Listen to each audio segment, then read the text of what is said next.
see.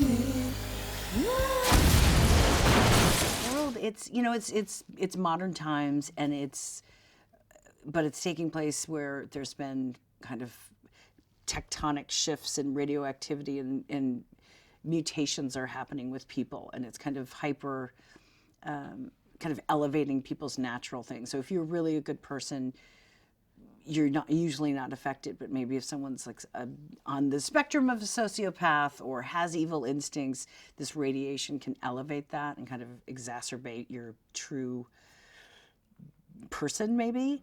And so there's miscreants, and there are people that have been mutated and are basically the villains in this movie, and they're living amongst us. And so you get to see people. This is taking place in Chicago, and you see people just trying to go about their daily lives, and there's buildings are being blown up, places are being robbed, and there's and no one can really stop them because they're superheroes. And I love that world where it's not everyone in the world isn't super, and everyone doesn't have extraordinary powers. And then I love that Emily's character, through how brilliant she is, that she was a geneticist, and that she has figured out a way, and it's been her life's goal because her parents were killed by miscreants, that she's figured out a way to genetically modify herself to be a superhero.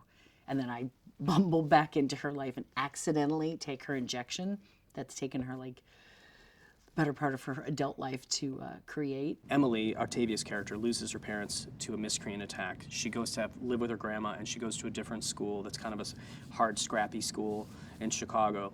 And she meets Lydia there, who's kind of a loner, and Lydia starts sticking up for her and basically beating the crap out of people who mess with her. And this sort of unlikely friendship is born through their childhood, though Emily is dead set on trying to figure out how to fight miscreants and how to do something better, because she's tired of, she doesn't want other people to lose their parents or their loved ones. And her direction and her absolute, controlling, she's got to go do this thing. Nothing is going to stand in her way. So that causes her to estrange from Lydia, who's like sort of like somebody who would like to drink a beer at the bar and tell a fun story, So anyway, so they wind up, 30 years later, Lydia accidentally steals one of the powers that Emily was going to give herself, because now Emily is a billionaire, and she's learned how to give herself or others superpowers. So Lydia accidentally stumbles into one of the superpowers, and so an unlikely superhero duo is born. Getting to be bionically strong is pretty fun, because you just start to think of, you're like, well, if I accidentally punch someone, like, it's not going to just hurt them, they're going to go across the room. Or if I go to do a handle on a door, like, it's going to be destroyed. Like, I love watching someone, since I've acquired my superpowers, I love watching somebody stumble through it, because I always think that's the fun of it. A lot of times you're just automatically really cool and in possession of yourself, but I'm like, if overnight, over like a couple of months, you become able to lift like a semi truck, you're gonna fall down a bit trying to do it. So Ben really leaned into it in the script of like, let's see how you learn to become a superhero, which I thought was really fun. Well, I was supposed to get both powers, super strength and invisibility. But everything happens for a reason, I think. I think the person who was supposed to get the super strength got the super strength. But please don't tell her I said that, because, then it becomes a thing and I don't get to be mad about it. But invisibility is good. I mean, who wouldn't want to be invisible? My character became a crab due to an unfortunate thing that happened on his honeymoon. He was skinny dipping with his new bride, and they were swimming over a radioactive coral reef. You have to watch out for those. They're around. There's not a lot of them, but he and she found one, and up from this radioactive reef jumped a radioactive crab, and got him on his. Yeah, so I play a character named the King. That's his title. That's what he wants to be called. Not King, but the King. And he is a very, very wealthy shipping magnate. and he has a superpower that's unbeknownst to people until it's revealed, in which he has super strength. He can easily, he could pick up a building if he wanted to. And because of his wealth, he is able to gather together what are called the miscreants, who are kind of the bad guys in the movie who have superpowers.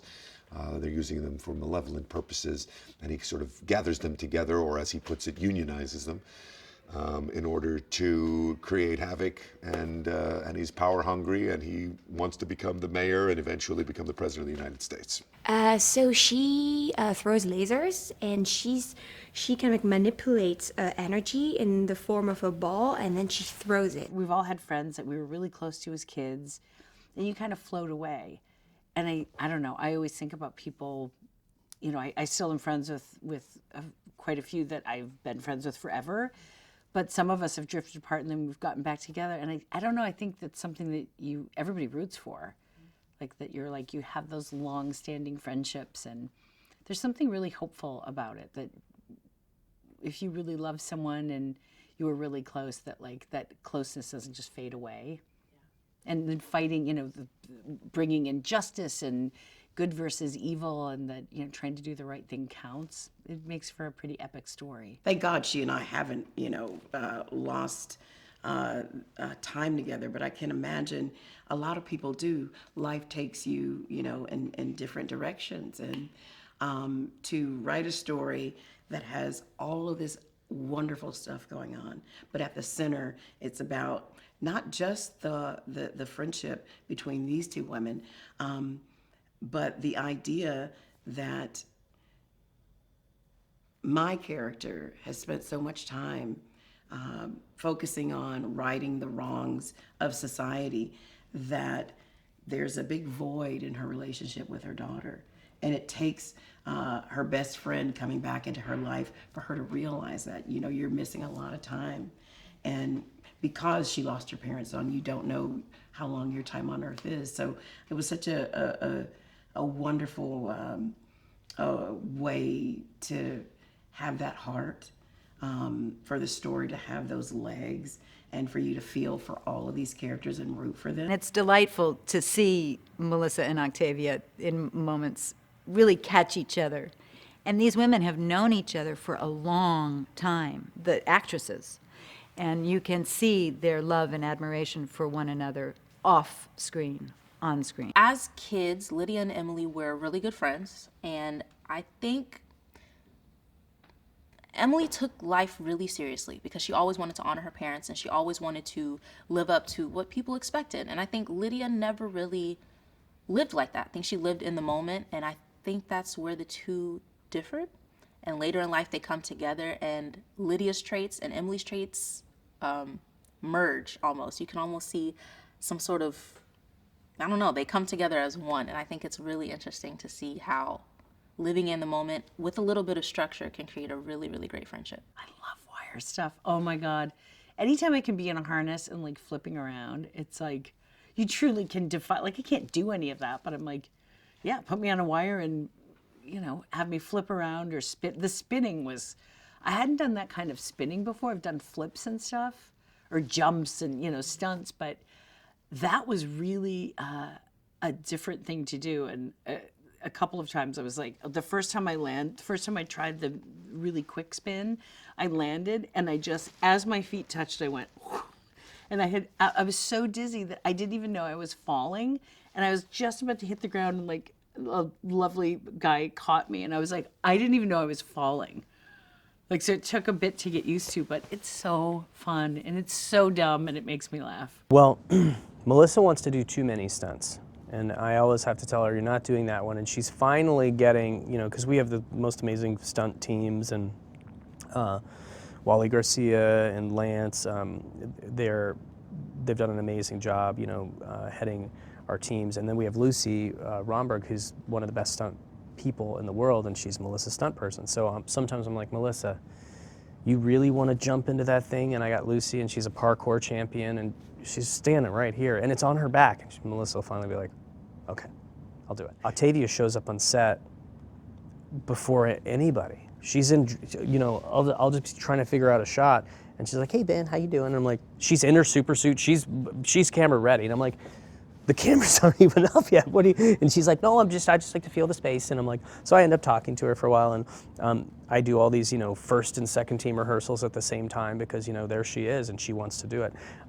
But it carries through in all of her work and all of Melissa's work that they're just both so prepared that of course they want to do their stunts, or at least understand completely how the stunt works so they can, you know, fill out their side of it and make it work nicely. So it's been, I think this is definitely the most stunts Octavia's ever done, so I think she's had a ball doing it so far. It was really fun to work with the stunt team. You know, I love to watch the visuals, and you know, they create the scene already with the stunt people, and they show how the superpower, how the laser is going to be thrown in which direction and what would look cool, and you know, and so there's a discussion and there's like some tweaks that we make, and you know, it's I love doing that. I love, like, you know, like fight stuff. It's really fun. When they were sizing me, you know, for it, I literally, you know, remembering jumping around playing with my little nephews because they like playing superheroes, and you do your own sound effects, and everybody knows martial arts.